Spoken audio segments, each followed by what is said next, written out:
Where is God? Is he hiding or what?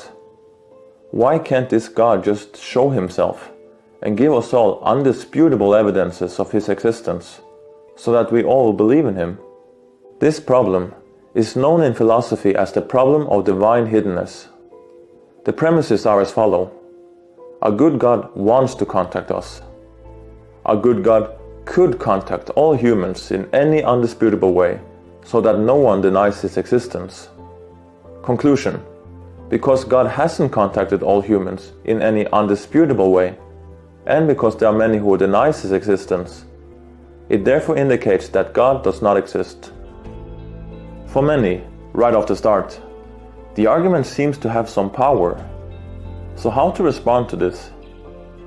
When addressing the problem of divine hiddenness, it's hard not to bring up the case for Jesus Christ 2000 plus years ago, and the witness of the Holy Spirit till this very day in 2020, and several apologetical arguments, and what the Christian doctrine teaches about this life and the afterlife.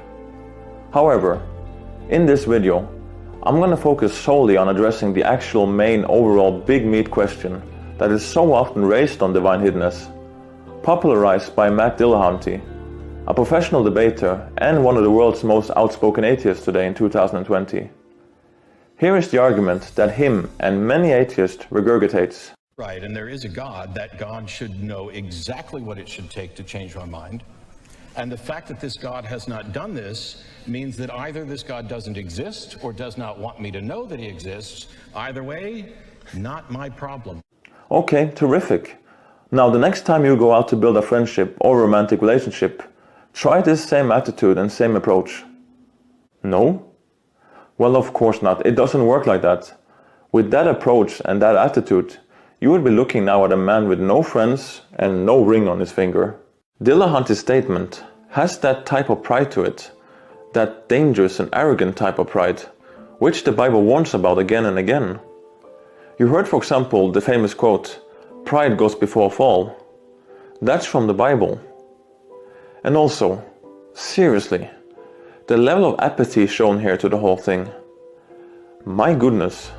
Either way, not my problem. Question: if you are a Christian and have an atheist friend, is this friend open and on a constant pursuit of truth, looking into the best of the best from both sides? Or is hostile and apathetic towards God and Christianity a more accurate description? I know what my answer is. Most often, it's not an intellectual issue. It's an issue with the heart. Drop the cherry-picking out of cultural context Bible passages, evil, childish, shallow, Susan Mount Olympus looking God. The concept, the kind of God many atheists think Christians believe in, we don't either. Christians believe in a transcendent God, creator and sustainer of the entire universe, including the sun, which could fit over 1 million planet Earths inside of it. That's incredible, and that's just a part of the entire creation. Now try to imagine meeting the maker of all that and more. Is your body, 2 eyes, and 1.5 kilo brain in this fallen world really ready for the God, creator and sustainer of the universe? Shouldn't pride and apathy at least be replaced with open humbleness and seeking passion for such God? On his terms. God's holiness is like a consuming fire to an unholy fallen world in rebellion. Addressing the problem of evil is for a separate video, but the answer to divine hiddenness is found in the love and holiness of God. Most of you who are watching would have heard of the name Marilyn Monroe. She was an actress, model and singer, known as one of the biggest sex symbols in history of Hollywood till this very day. Let me ask you, how could a woman like Marilyn Monroe know that a man really loved her and truly had his heart in the right place for her? How could she know that a man didn't just love her because she was the biggest sex symbol in the world?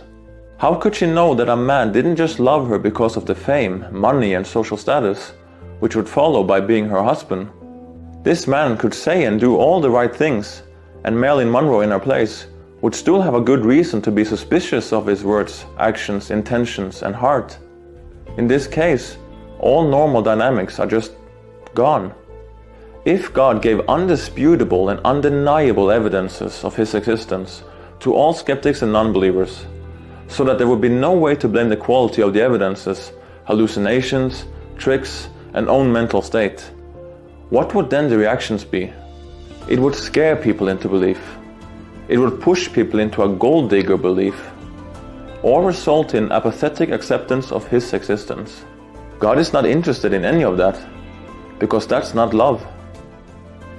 God is interested in us wanting to be close to Him for who He is, in a love relationship. What's the Great Commission Jesus gave? Go out in the world and make people accept my existence.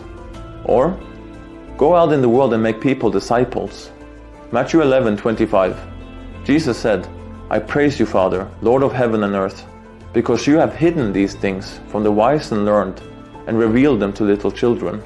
He's talking about the heart here, and God knows your heart. God's revelation shows us His heart, while simultaneously shows the human His own true heart.